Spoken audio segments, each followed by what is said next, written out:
تم تو غیر مسلم ہو؟ اس نے کہا وہ اس لیے کہ سال میں کچھ وقت انسان پر ایسا گزرنا چاہیے کہ وہ ڈائٹنگ کر کے اپنے ڈائجسٹیو سسٹم یعنی نظام ہضم کو کچھ عرصہ فارغ رکھے، یعنی اپنے معدے کو آرام دے۔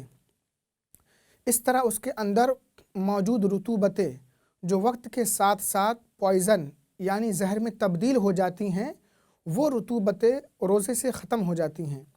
ان خطرناک رطوبتوں کے ختم ہونے سے بہت سے پیچیدہ امراض کا خاتمہ بھی ہو جاتا ہے، اور اس طرح نظام ہضم پہلے سے زیادہ مضبوط ہو جاتا ہے۔ اس لیے میں نے اور میری بیوی نے یہ فیصلہ کیا ہے کہ ہم مہینے میں اس طرح روزہ رکھ کر ڈائٹنگ کریں گے۔ میں نے کہا ہمیں یہ سنت دین میں بتائی گئی ہے کہ ہر مہینے ایام 20 کے 3 روزے رکھیں۔ گاندھی جی کی خواہش۔ گاندھی جی کے واقعے بہت مشہور ہیں۔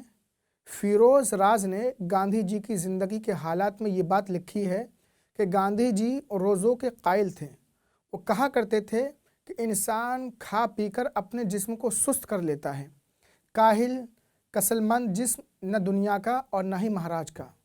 اگر تم جسم کو گرم اور متحرک رکھنا چاہتے ہو تو جسم کو کم از کم خوراک دو اور روزہ رکھو۔ ڈاکٹر لوتھر جفاف کیمبرج یہ فارماکالوجی کے ماہر تھے۔ ہر چیز کو غور اور توجہ سے دیکھنا ان کے مزاج میں تھا۔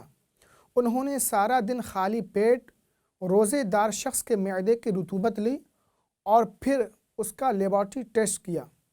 انہوں نے محسوس کیا کہ وہ غذائی متعفن اجزاء جن سے معدہ امراض کو قبول کرتا ہے بالکل ختم ہو جاتے ہیں۔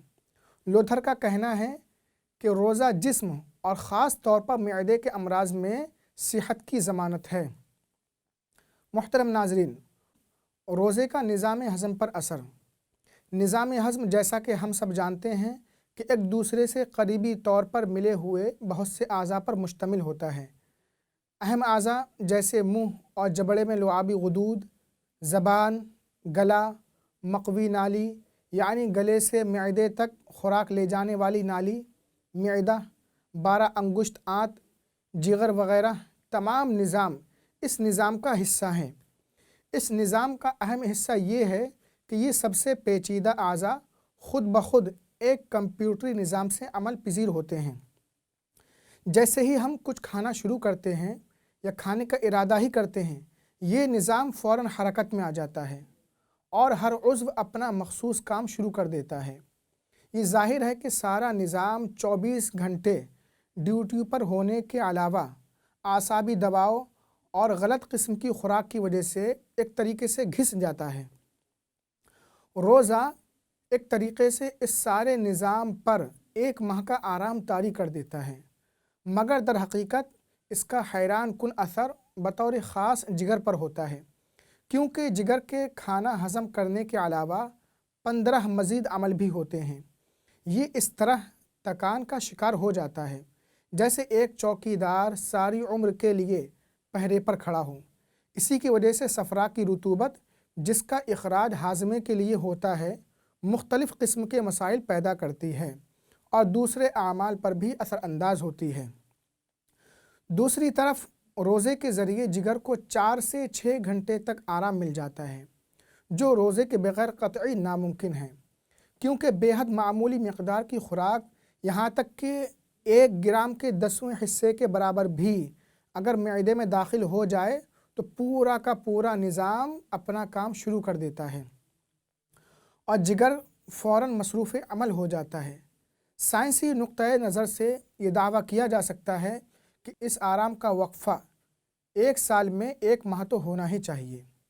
جدید دور کا انسان جو اپنی زندگی کی غیر معمولی قیمت مقرر کرتا ہے، متعدد طبی معائنوں کے ذریعے اپنے آپ کو محفوظ سمجھنا شروع کر دیتا ہے، لیکن اگر جگر کے خلیوں کو قوت گویائی حاصل ہوتی تو وہ ایسے انسان سے کہتا کہ مجھ پر ایک عظیم احسان صرف روزے کے ذریعے سے ہی کر سکتے ہو۔ جگر پر روزے کی برکات میں سے ایک برکت یہ ہے کہ جو خون کے کیمیاوی عمل پر اثر انداز سے متعلق ہے۔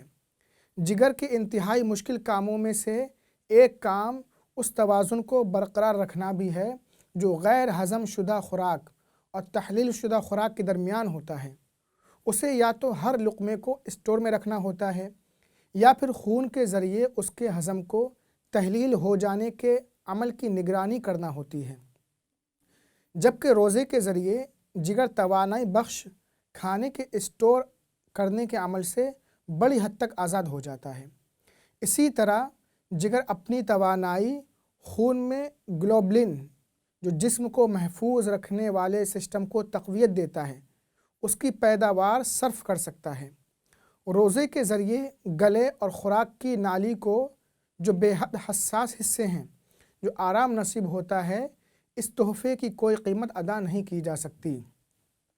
محترم ناظرین، انسانی معدہ روزے کے ذریعے جو بھی اثرات حاصل کرتا ہے وہ بے حد فائدہ مند ہوتے ہیں۔ اس ذریعے سے معدے سے نکلنے والی رطوبتیں بھی بہتر طور پر متوازن ہو جاتی ہیں۔ اس کی وجہ سے روزے کے دوران ایسیڈیٹی یعنی تیزابیت جمع نہیں ہوتی۔ اگرچہ عام قسم کی بھوک سے یہ بڑھ جاتی ہے، لیکن روزے کی نیت اور مقصد کے تحت تیزابیت کی پیداوار رک جاتی ہے۔ اس طریقے سے معدے کے پٹھے اور معدے کی رطوبت پیدا کرنے والے خلیے رمضان کے مہینے میں آرام کی حالت میں چلے جاتے ہیں۔